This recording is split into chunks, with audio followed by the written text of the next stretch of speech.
On today's DNVR Nuggets podcast, we are going to be talking about all the different duos that are on the Denver Nuggets roster this year. There's more duos than ever, I feel. Are the Nuggets going to be a fun league pass team? We're going to ask that question. Harrison Wind is going to join the show and talk about Numbergate.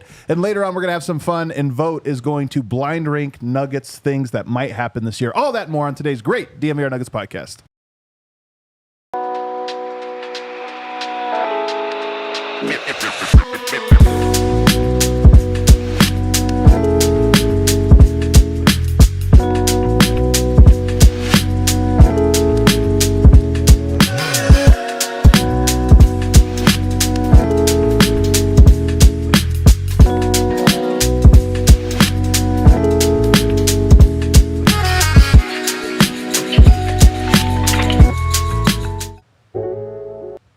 Oh, baby.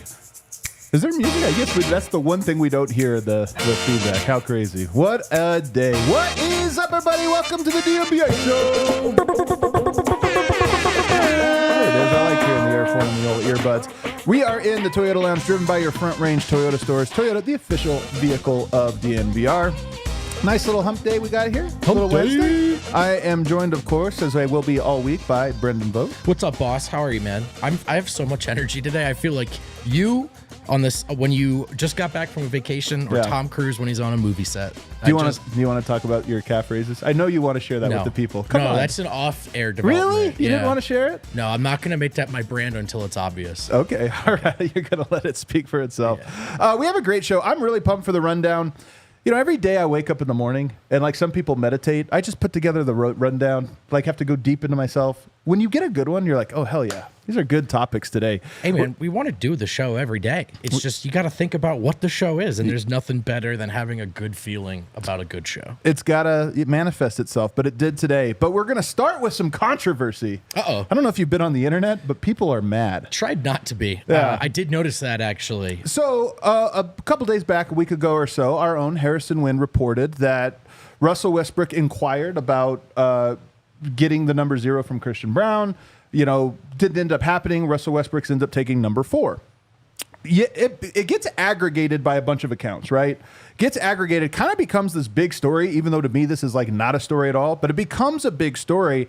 And I think some people saw it as like a controversial thing. Like, oh my God, were they fighting in the locker room over this number or something? Even though I don't think anything was reported in that way, but that was the interpretation some people took for it.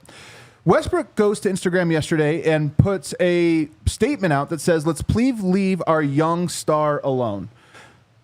Clearly talking like, are people harassing Christian Brown? This is why I say I don't know. I haven't seen anything, but are people harassing him about this? CB and I never discussed him passing along the number 0. I didn't want to inquire or request the number 0 because I chose to mark this new change with a new number. The excitement of the new season has already begun, and unfortunately, I know that means the offload of many false stories.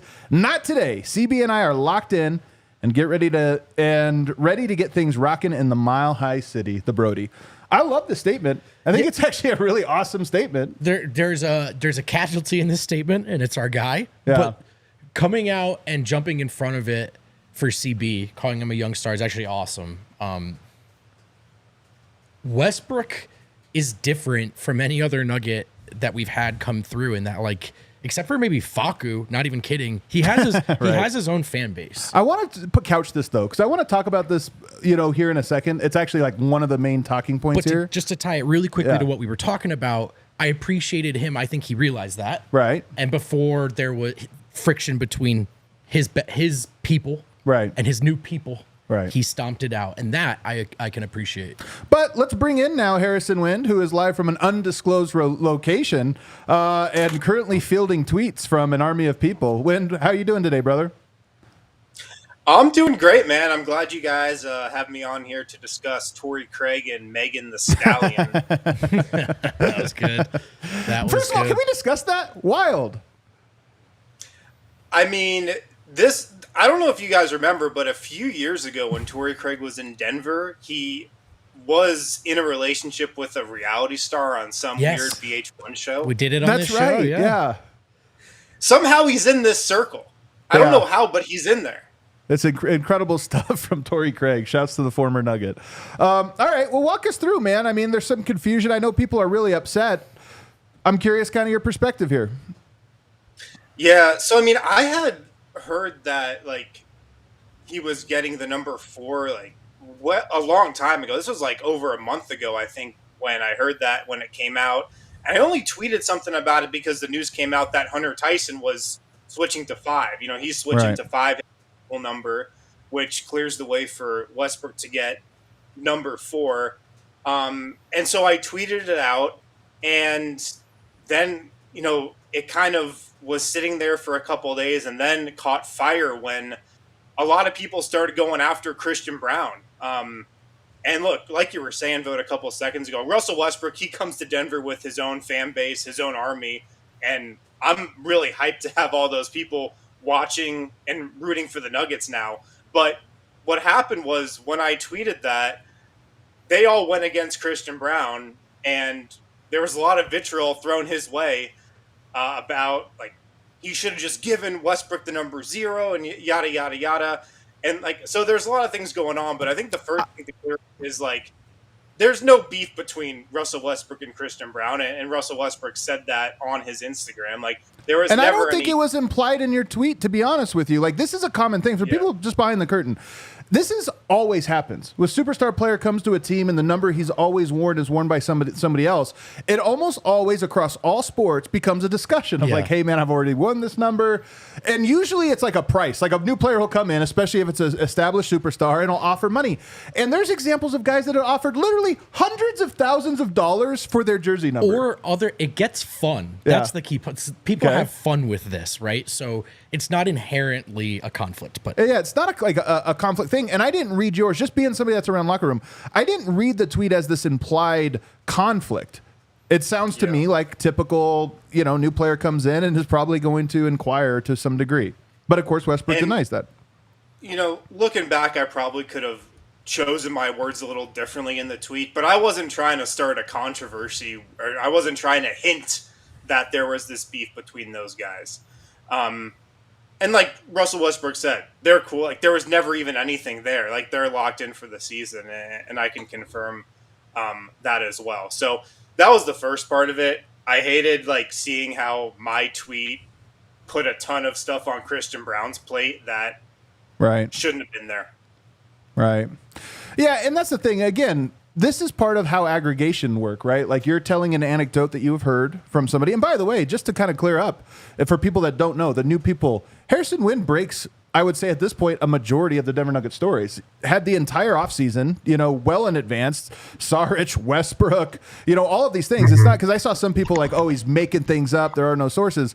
You have a track record, obviously, of reporting on what's going on. This is such an August report. Like, a number change is such a non-story, small thing here, throw a bone to the fan base or what have you. So just to get that part out of the way of, like, Harrison's not making things up.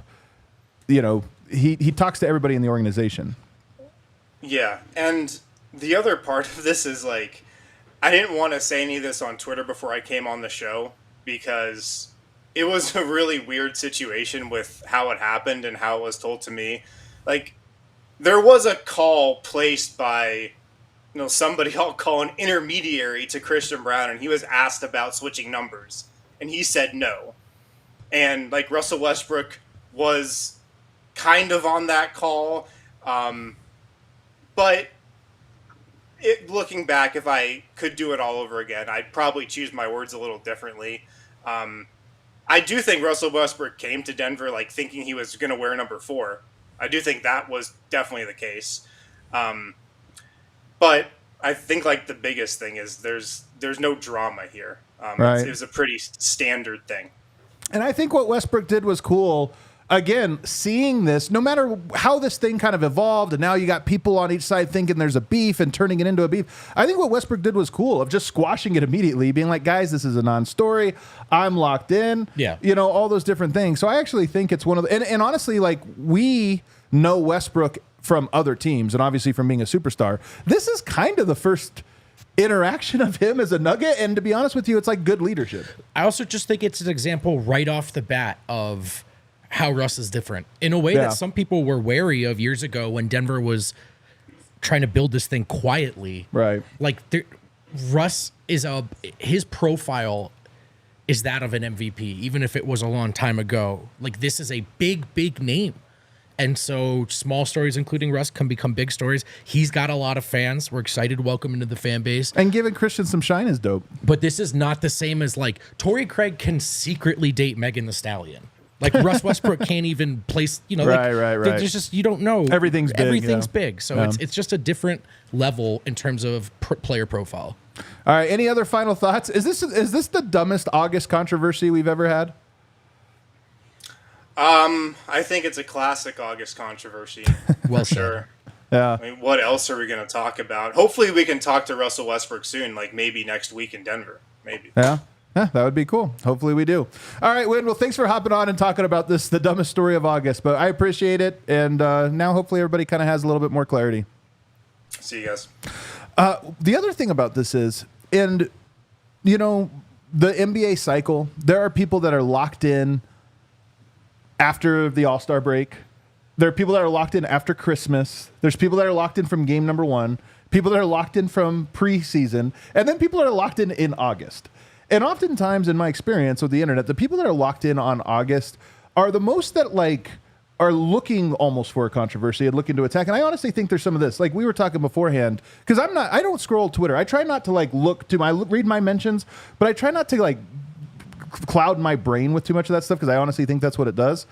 So I didn't see all of it, but it does sound like it's a lot of usual suspects. There's people that just want to see people failed or canceled or whatever, and it seems like there was a lot of those that came out for Win last night, when it's like, guys, it's August, and, you know, fudged a way he reported a non-story. In an important preface, I really like that Wind owned up to, like, totally the part of it he had to reflect on, because didn't budge. I was not that long ago that I was watching and consuming content without taking part in it, and it gets annoying when your favorite hosts or whatever don't think they can make a mistake or don't want to hear any feedback. Like, yeah, we're not infallible, right? Right. But yeah, man, I do think there is something about being online every day for some people that it's just, you're very, very excited. Very, very excited to get 15 likes because someone else made a mistake. You know, power to you, but that's just what makes the internet, I think, frustrating for some people. Ultimately, Win's a pro. Win knows whatever he does or doesn't put out. Like, he's had a lot of followers for a long time, man. Yeah. So appropriate reactions, inappropriate reactions, anything in between. He's used to it all, and onward. The Westbrook fan base part of this is really interesting, because the Nuggets have been this little mom and pop shop, right? Even with Jokic, remember Lisa Salters in the Western Conference Finals in 2023 saying she's never watched Jokic play before, right? Interesting. The Nuggets have really been this under the radar, and, you know, we've grown this fan base and helped, you know, participate it in some capacity, and we know where the edges are. But Westbrook does represent a level of fame that he's the most famous player to be on the Nuggets. That's it, man. Really, since Allen Iverson, you know, but it's one of those things where it's like, with that, you kind of see how big that circle gets and how easy some of the stuff goes. And it's just a unique experience that makes me think, oh, this year, that actually might be part of the story this year, is that little stories are going to become bigger. And that's, so this isn't a guy that Bruce Brown played with, but I asked Bruce Brown about this general dynamic. Like, the way I asked it was coming from Brooklyn, playing with Kyrie and KD. He didn't even let me finish the question. He was much more comfortable in an area where, like, every little thing is in a story. Right. And it can be exhausting as a player. And that's why I'm impressed with Westbrook, because it's probably exhausting for him to be like, seriously, I have to, like, this dumb story's out of control. I better just kind of squash it real quick.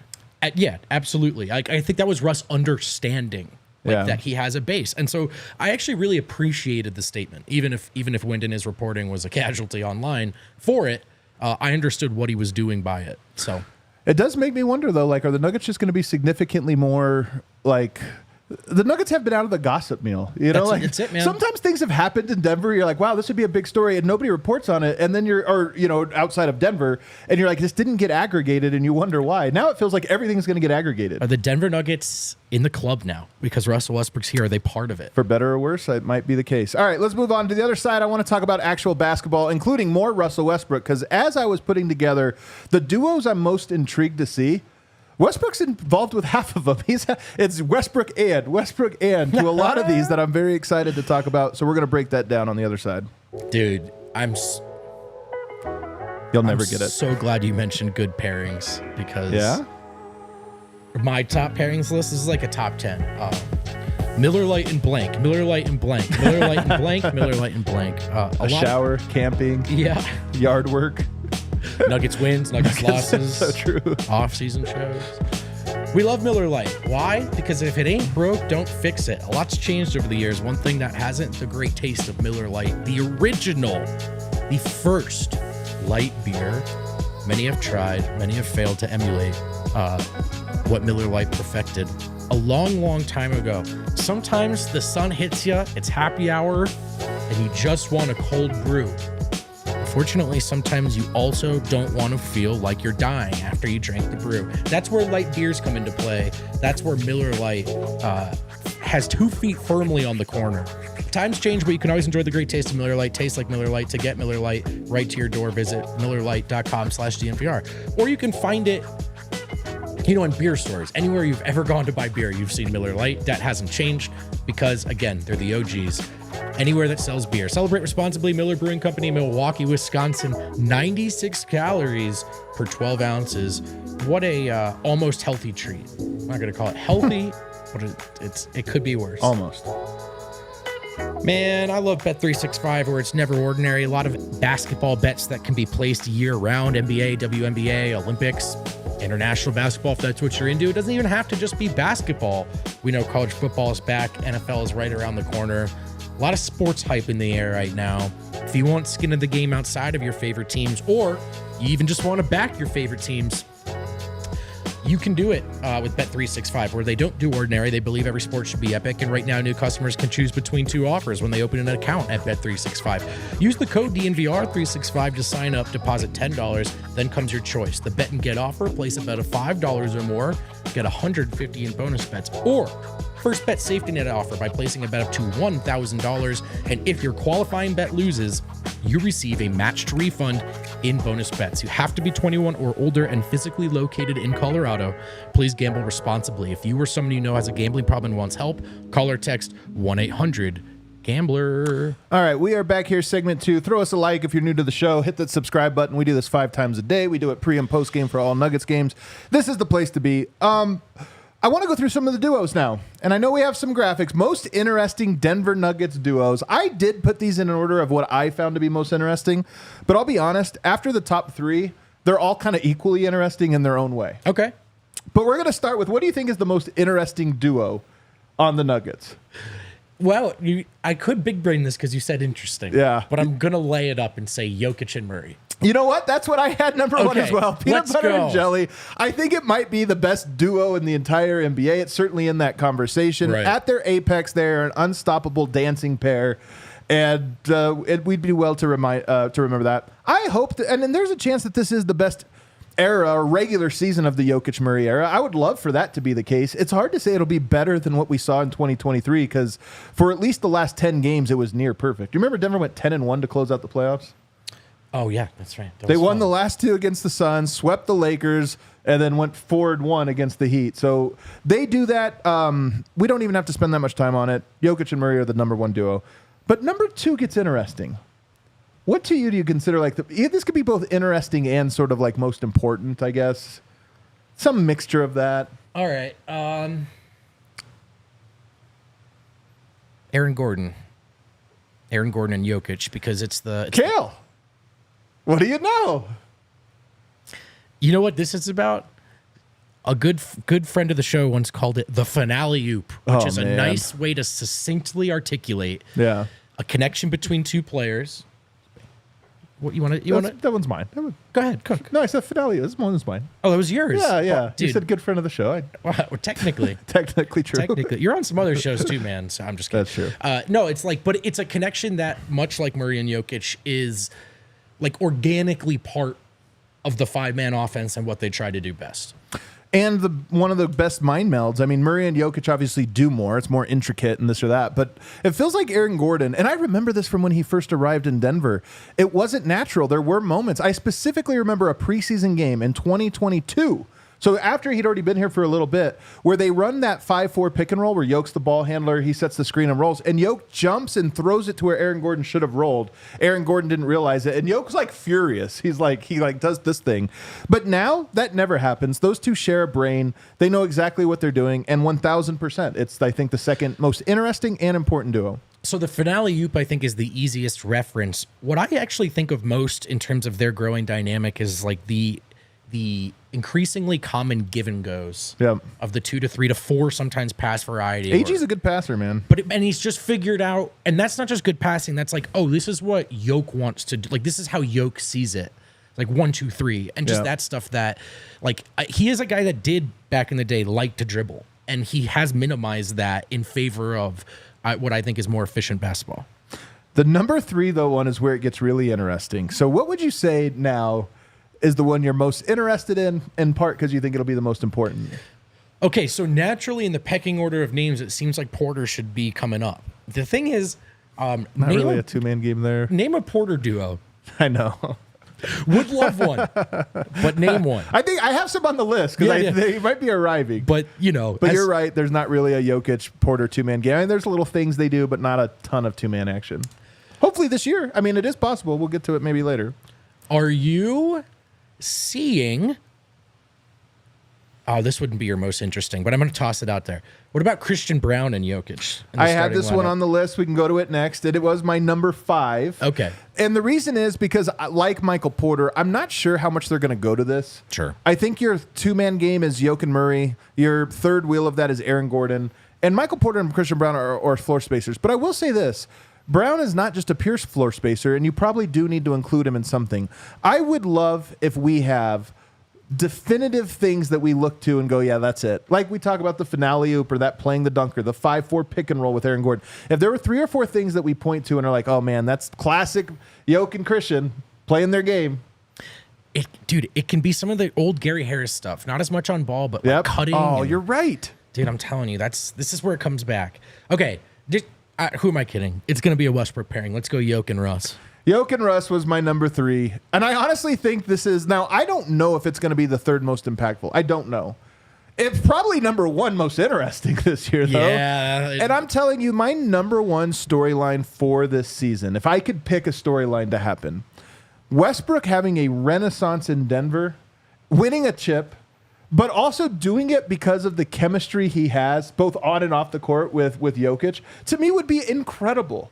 Absolutely incredible, given all the different guys he's played with and all the different iterations of his career and this or that. The 2 Mr. Triple-Doubles of the last, 15 years coming together and like getting this little rejuvenation, to me that would be number 1. And to be honest with you, Jokic's never had anybody like Westbrook, even at this age. He's still so explosive at getting to the paint that I'm like, I think Jokic's going to really love this new toy. And Russ has never had anyone like Jokic, even back to Kevin Durant. 100%. It's your turn, my turn. And it has worked, by the way. Like, they made a finals at a young age. Russ has won an MVP, but he's been a hard superstar to fit alongside other superstars, increasingly so as he ages. With some exceptions, I know, right? But like on general terms, it hasn't been a puzzle piece fit anywhere.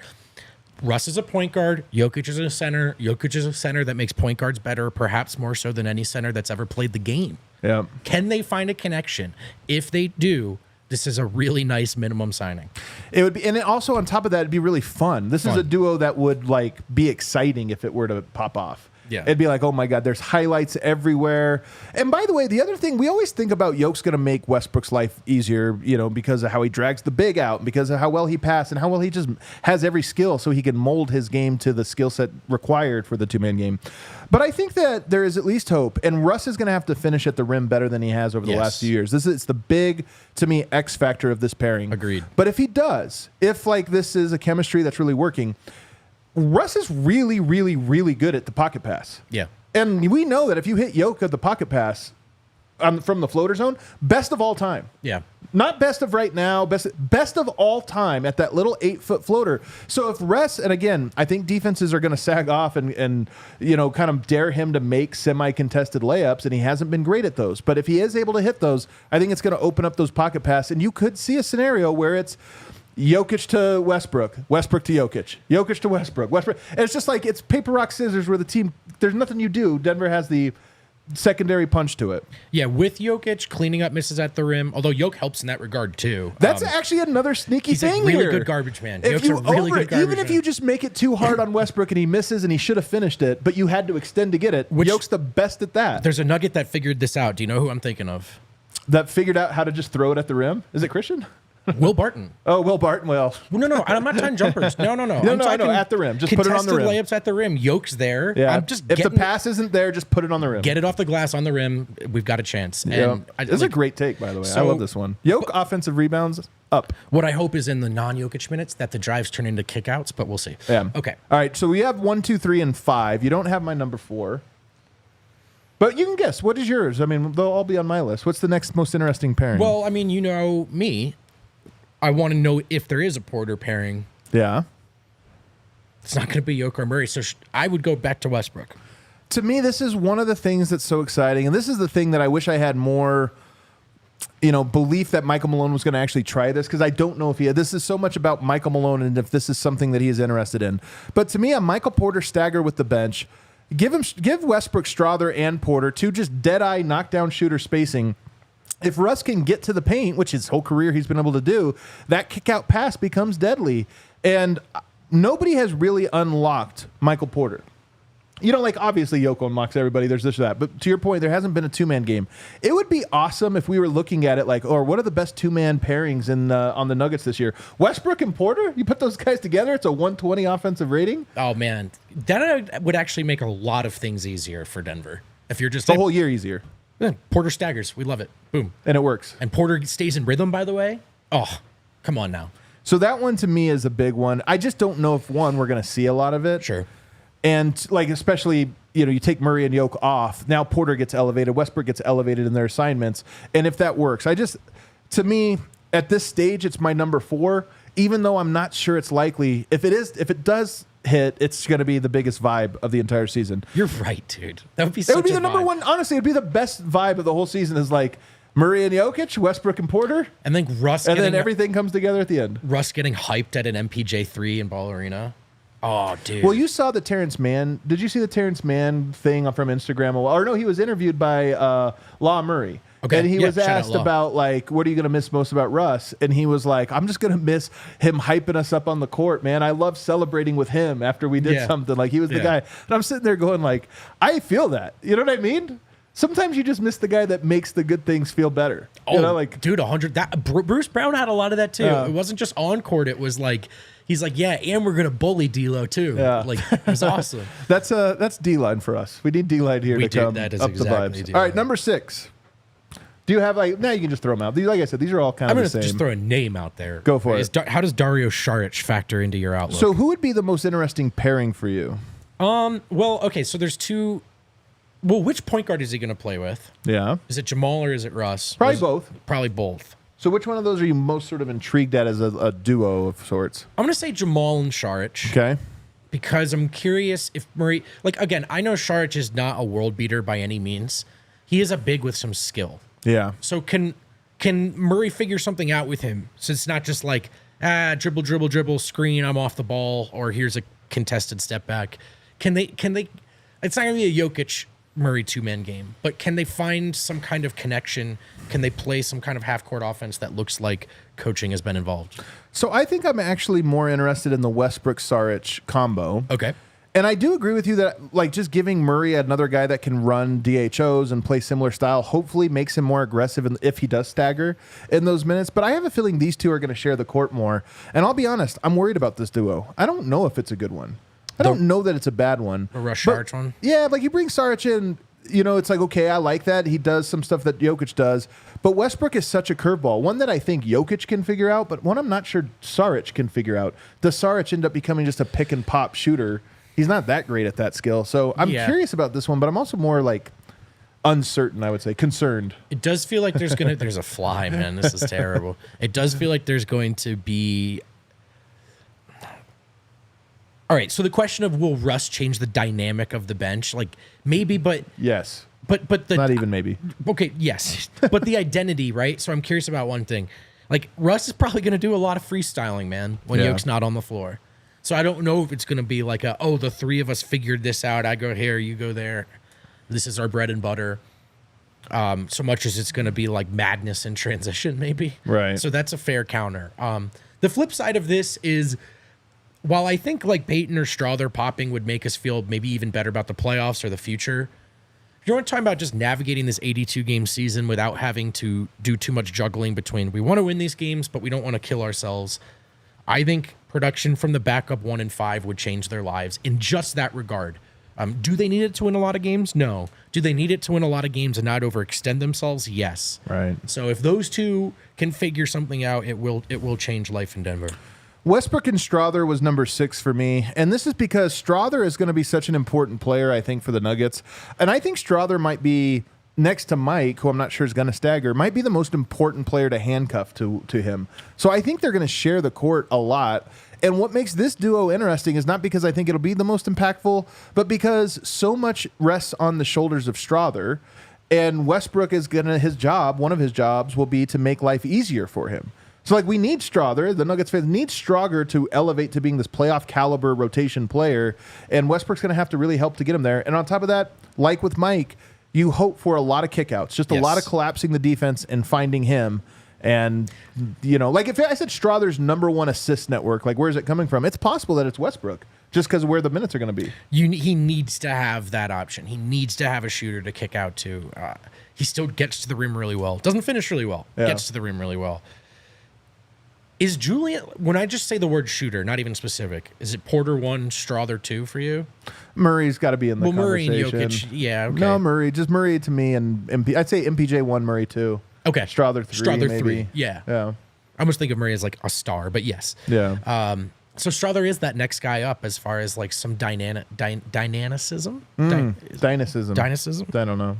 Dynamo. What about the last one I have here is Murray and Westbrook? And we'll talk about who's not on this list here in a second, but Murray and Westbrook to me I have last, in part because, again, Murray has never played that well with another, in this role. Like, I'm not sure it's going to be great. And on top of that, I'm not sure how much they're going to play together. That's the part I'm kind of curious about. But nonetheless, it is possible that Porter doesn't stagger. Murray, in fact, likely that Murray is just the stagger again, and that the survival of the bench has to do with the Murray-Westbrook pairing. Are you excited when you think about that? Are you nervous when you think about that? What do you think? I'm standing by, because as we do this, like, what are the pairings thing, is Russ going to play the majority of minutes for the Yoke? Is he going to play the majority of minutes for the bench? We really just don't know. Like, just starting with that question has a huge waterfall effect on the rotation. So, like, I don't see Jamal and Russ as a pairing together necessarily. But I kind of think Michael Malone's MO would be that they're going to actually play a lot together. That's exactly it. And so I don't expect a fundamental change to the approach to the bench, so they probably will play a lot together. They are the 2 players on the team with the most FU. All right, in that scenario, more often than not, do you want the ball in Russ's hands or Murray's hands? Because who's a better off-ball guy? I want the ball probably. Oh man, that is a great point. Well, Murray's not always he should be a better shooter, but he doesn't always like to catch and shoot. Nope, but I mean, if you had to pick in the catch and shoot department, I don't know. I really don't know. I think equal. I honestly think equal. There's pluses and minuses to both. Let's take our break. We're a little late for break 2. On the other side, I want to wrap up this discussion, but we're also going to talk about this other question, which is, where are the Nuggets going to rank in people's league pass rankings? Are they considered fun and interesting outside of Denver? We'll get to that on the other side. It's a good question. Man, game time is so dope. Sometimes you realize you want to go to a game or a concert or a comedy show, and you realize, oh man, it's tonight. I didn't get those tickets. I should have jumped sooner. Sooner? You can even wait later, because with Game Time, it's the hottest new ticketing app that makes it easiest to get the best seats for the best price. Game Time even has a new feature called Game Time Picks that makes getting tickets for your favorite live events even easier. Game Time Picks filters out the fluff to show you only the incredible deals they've found on great seats, so you don't have to do the worst part of ticket shopping, which is the anxiety of matching and searching. Did I get the best deal? Am I looking in the right spot? Make it easy for yourself with Game Time Picks. Game Time's made it easier for you. Take the guesswork out of buying tickets with Game Time. Download the Game Time app, create an account, use code DNVR. You'll get $20 off your first purchase. Terms apply. Again, create an account, redeem code DNVR for $20 off. Download Game Time today. What time is it? Game time. It's game time.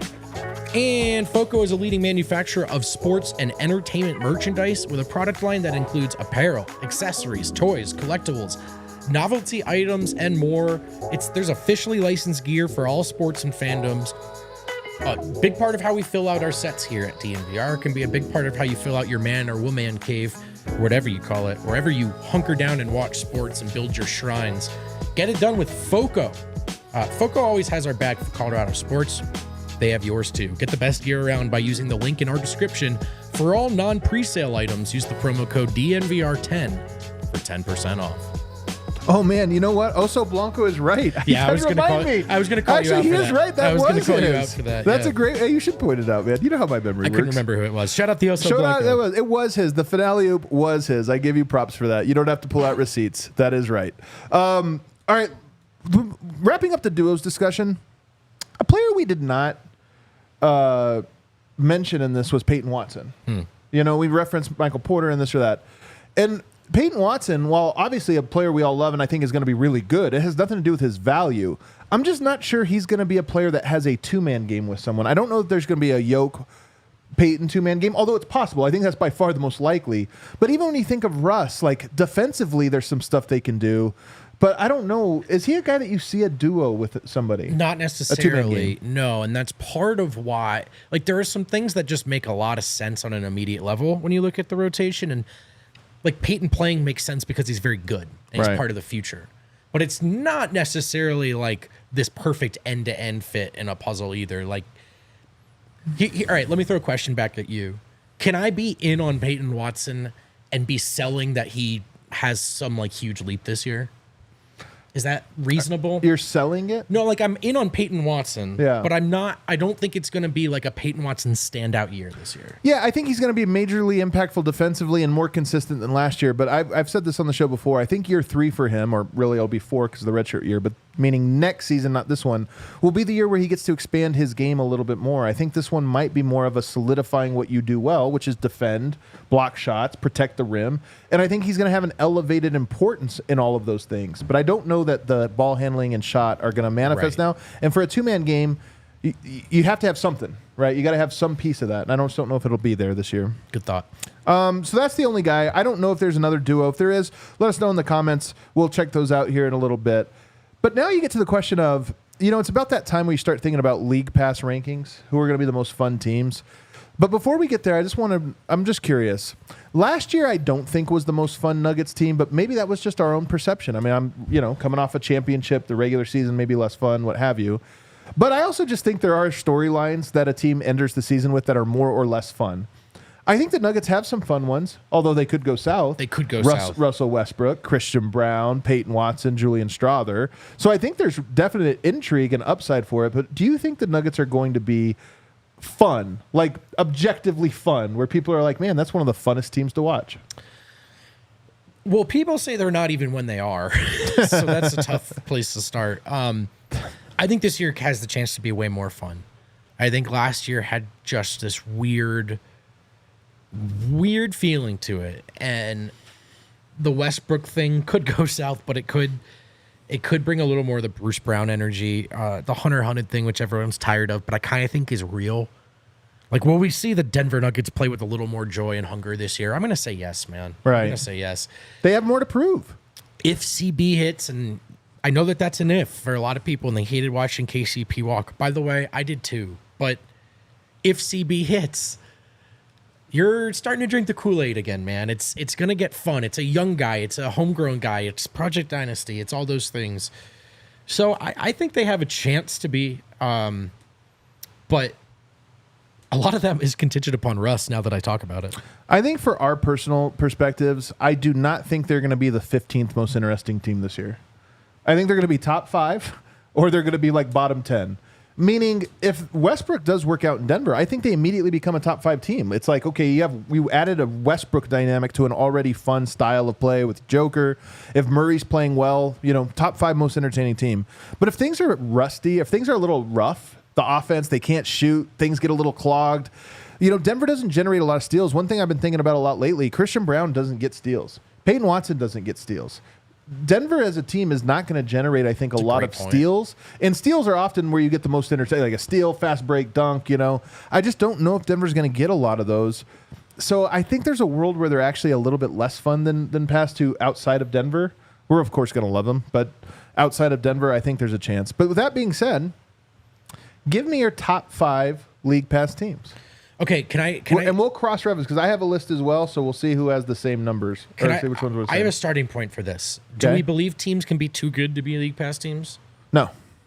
Okay, so this is just pure who's going to be fun. Yeah, not like, oh, well, they have 48 national television games. No. Okay. Fun. This is really just fun. I think the Thunder are going to be on everyone's short list, and they should be.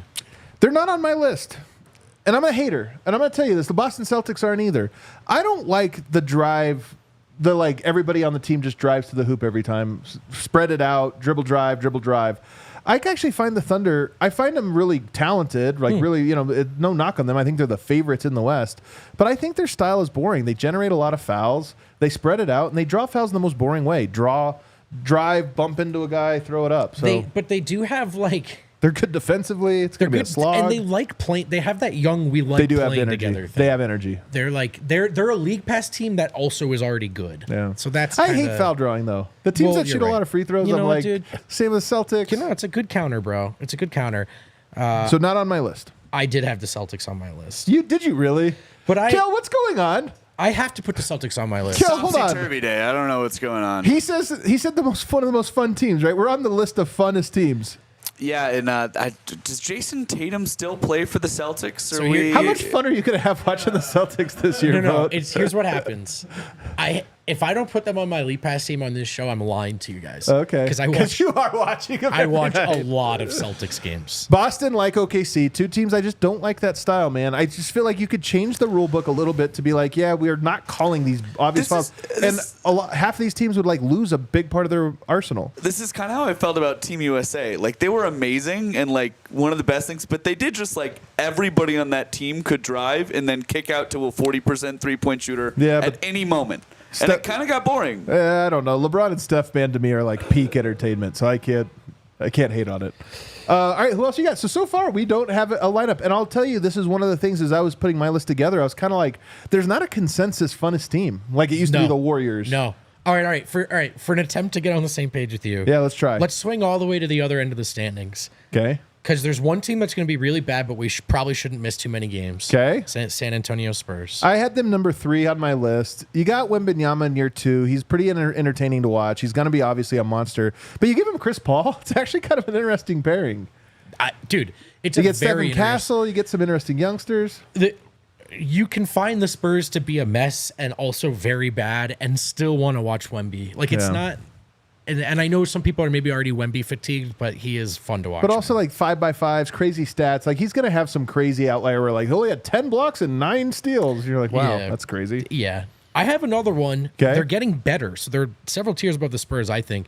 The Houston Rockets, who have added Reed Shepherd. Oh, your guy Reed Shepherd now makes this the thing. I think we're 1 year ahead on the Houston Rockets. All right. I don't know. But they do have a lot of young players. I just don't know if they're going to be quite as good as warrants them to be on the list. You know who's nasty to watch? I mean, I'm not saying he's the best player or anything, but Cam Whitmore, dude. He's freaking crazy good. His dunks are unbelievable. It's very powerful. Very powerful. Very athletic. So, that's the thing. I just think Houston has guys. So, are they going to play my favorite brand of basketball? Absolutely not. But could you catch them in January, February, and someone's going off? Yeah. Absolutely, yeah. Is that your list? Is there another one? I got the Denver Nuggets on there. Okay, you put the Nuggets.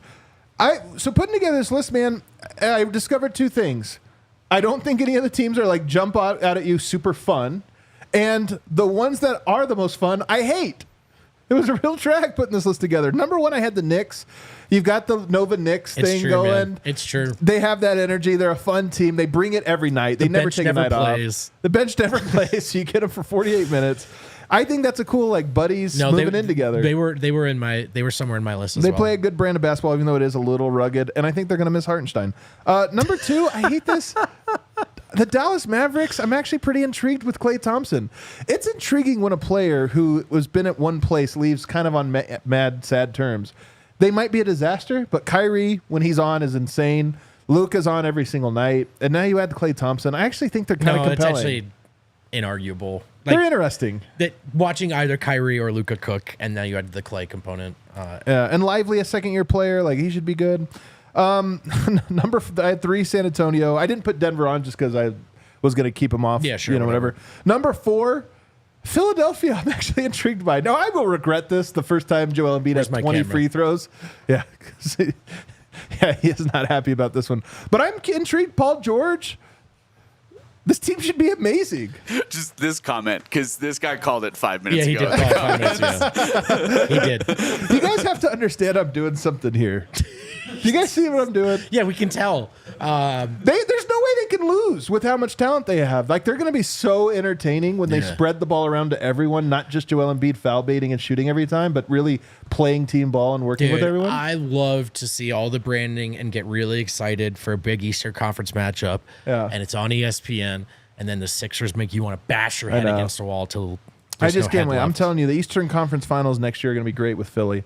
Nicely done. All right, here's like, it depends on how you feel about defense. The Pacers are super fun to watch. Something about them I don't like. I can't tell what it is. There's something almost desensitizing. Games are always crazy, though. They're always crazy, and they always come down to the last possession. But do they feel kind of fake? Yeah, dude, you're right. We're haters, man. We're haters. This is straight haters. They I've made been the conference thinking this for the last year. I know. Yeah. There's something about them that, like, It's I'm just like well, yeah, that like, fun of to course me. the score's high, you know? Yeah. But then as I say that, what do I like? They're also so good. Yeah. Like, they pass through well. The Denver Nuggets is I what put number like. 5 Minnesota. I am intrigued this year. Anthony Edwards, a lot of people are saying the best player in the league now. It's his time.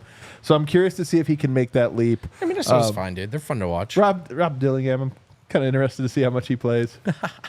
Who's the other one? Terrence Shannon Jr. That Yeah, boy pretty can good. ball. We're going to wrap up by having a little bit of fun here. Okay. We need some levity on today's show. Can I throw some love to the Orlando Magic? Oh, Orlando was on my list. Oh, Number okay, 6, that's absolutely. please. Dude, Big this miss. is the most hipster take from Hipster Kale over here. shocked But Adam honestly, I didn't- know. Yeah, my guy Franz Wagner, of course. Yeah. They got a nice little squad there. And KCP's there. Man, I saw a headline today from Orlando Magic Daily, that blog that said something like, why KCP is more than just a Gary Harris upgrade.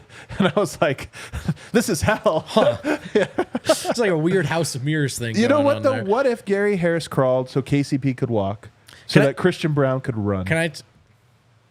I mean, What if? It may be a Gary Harris thing in that he goes to Orlando, says, thanks for the contract. Good luck, everyone. He's just like, I'm done. I'll play a couple times. All right. Just kidding. I'm Shout going out, to give Gary. you things one at a time. Are there 10 here, Kale, or did I not make 10? 1, 2, You gave me 10, yeah. Okay, I give you 10. I have 10 things. You're going to have to blind rank them. All right, cool. So you're just going to have to say, I think this goes where it goes. Okay. They're all positive. I'm just going to tell you right now. There's no bad one, okay? So you don't have to worry about that. But you have to put them in terms of how good do you think this thing would be, okay? All right. Number 1's best. There's Number no bad 10's one, worst. you said. There's no bad one. All right, good no to bad know. one. Jokic posters Karl Anthony Towns. Posters? Posters. Catches him.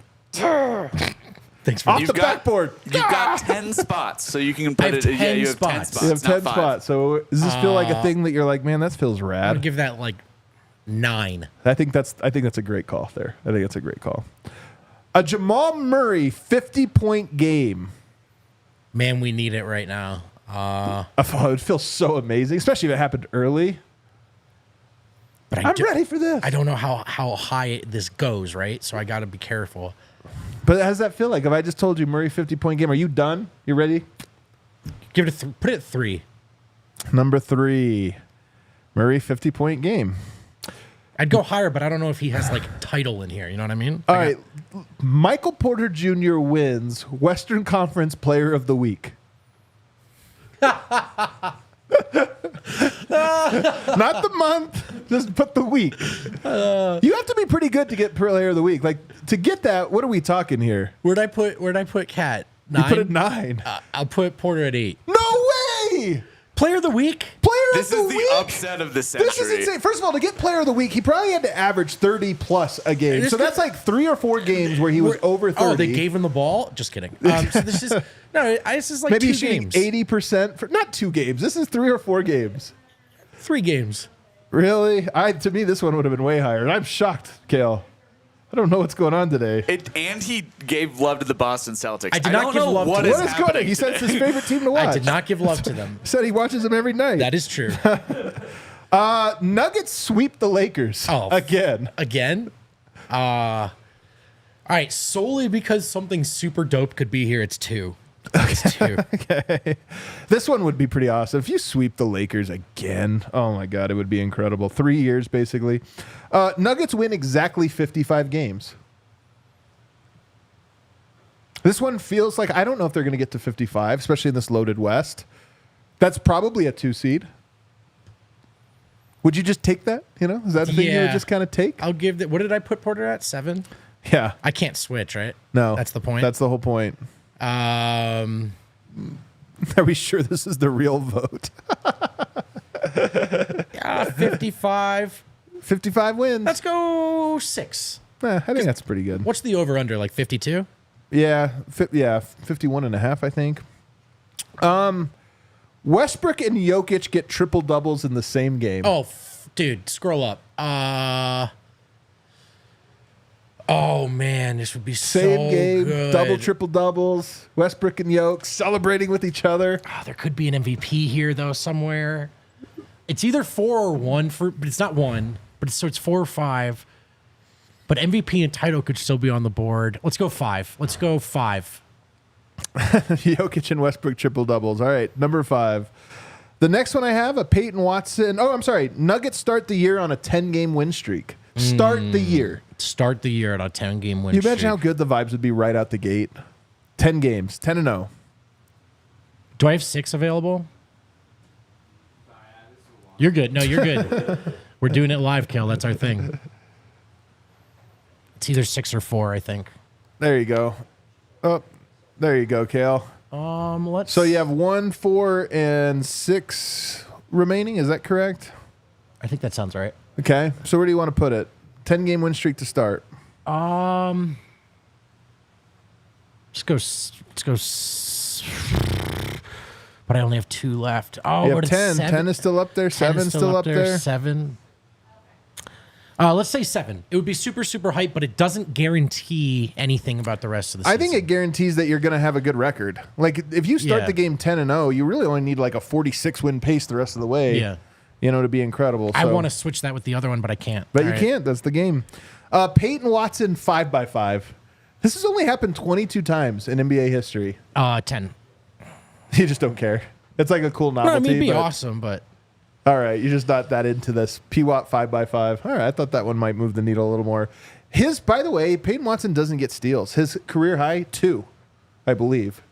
Well, he blocks. He gets 5 assists. He gets 5 blocks, but he doesn't get steals. So I don't know if this one's even possible. Aaron Gordon, new record for dunks. You only have 4 and 1 available. Damn it! I got baited. First of all, I just want to apologize to Michael Porter Jr. So low. Shit. All right, that's 4. Michael, yeah, this one. I mean, it would be cool. I will say this. Sneaky impactful because he had 178 in 2023, and that was a big deal. Like, he was incredibly efficient. It was perfect. If he got more than that this year, basically he's having a career year. And it means the Nuggets offense is really humming. Yeah, immediately. That's my rationale. The Nuggets, the ball is popping. The ball is popping. Means. And then the last one, which he said is number 1, a straw burst. No! A Porter quarter and a Murray flurry in the same game. Actually, you know what? That's lit. That's lit. Oh. Nuggets win by 40 points if that happens. Can I say, very well put together. Like, very well. It was, I couldn't tell. Yeah. No, that was perfect. I didn't want to put championship in there. No, perfectly made easy. to make me look like an idiot. Oh, yeah. That's so good. Well, I should have had Boston Celtics something in here. He would have had it number 3. Boston Celtics get Jason Tatum an all-star. Dude, I simply MVP. Can't believe I have Porter at 8. By the way, did we talk about Jason Tatum getting a tattoo of the all-star game? No, but we did both put it in the chat. We both put it in the chat. Yeah. Like back to back. Did anyone see this? Pretty amazing. Yeah, listen, he gets this summer. Whatever. But Alrighty. I saw it. I don't think we'll ever get those 3 things: a straw burst, a Porter quarter, to Murray flurry. Because if you did, no one's playing. The fourth quarter is going to be a Pickett. Here's the thing. Kick it. It's not the worst thing I could have been. Like, imagine being at that game live. Like, you saved up money for a great seat, or like your boys are in town from out of town, or ladies, whatever, right? You're like, man, I hope it's a good game tonight. Quarter, 15 points to start. Yeah, but right off the Murray's bat. hot. Julian Strawther has a straw burst in the second quarter. Everyone's vibing at halftime. Are the Nuggets going to let their foot off the gas? No, Jamal Murray flurry in the second half. That's right. Jokic 8 and 8, 19 minutes played, chilling. What a treat. Be incredible. What a treat. All right, everybody. Thanks for hanging out. Do we have some super chats? Did Cedric send us some stuff? No, it's more than Cedric. What do you know? The people, man. Send them up.